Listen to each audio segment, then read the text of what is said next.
Hello दोस्तों, कहानी कविता channel पर मैं आपको कहानी सुनाने जा रही हूँ। कहानी को लाइक और ज़्यादा से ज़्यादा सब्सक्राइब करना। कहानी शीर्षक है पारस। एक देश में एक बहुत ही दयालु राजा राज्य करता था। वह अपनी जनता से बहुत ही प्यार करता था। वह चाहता था कि उसके राज में कोई भी गरीब न रहे, हर कोई खुशहाल और खुशी रहे। अगर उसे कोई गरीब व्यक्ति मिलता था तो वह उसे बहुत सारा पैसा और सोना दे देता था। पारस की विशेषता होती थी कि जो लोहा पारस के साथ लग जाए वह सोना बन जाता था।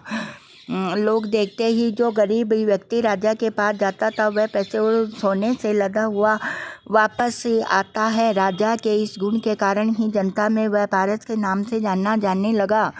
एक दिन राजा छोटे बाजारों और गलियों में से अपने घोड़े निकाल रहा था। वह देखना चाहता था कि छोटे बाजारों और तंग गलियों में लोग ठीक प्रकार से चल रहे हैं कि नहीं। इन बाजारों और गलियों में उन्हें किसी प्रकार की कठिनाई तो नहीं है। राजा इसी बात का निरीक्षण कर ही रहा था कि उसने देखा कि एक गली में से बुजुर्ग महिला अपने हाथ में लोहे का एक काला तवा लेकर उसकी तरफ आ रही थी। राजा ने घोड़े को रोक दिया। बुजुर्ग माता ने राजा के पास आकर उससे झुककर सलाम किया और फिर तवे को राजा के पैरों से रगड़ने लगी। राजा का रेशमी पाजामा काला हो गया।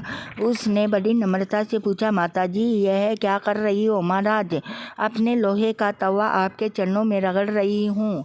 क्यों? मैंने सुना है कि आप पारस हो। मैं आपके चरणों से अपना तवा रगड़ कर उसे सोने का बनाना चाहती हूँ। मुझे अपनी बेटी की शादी के लिए सोने की ज़रूरत है। बुजुर्ग महिला ने भोलेपन से जवाब दिया। राजा यह बात सुनकर बहुत हंसा और हंसते हंसते कहने लगा, मैं पारस नहीं हूँ, मैं तो तुम्हारी तरह ही साधारण व्यक्ति हूँ।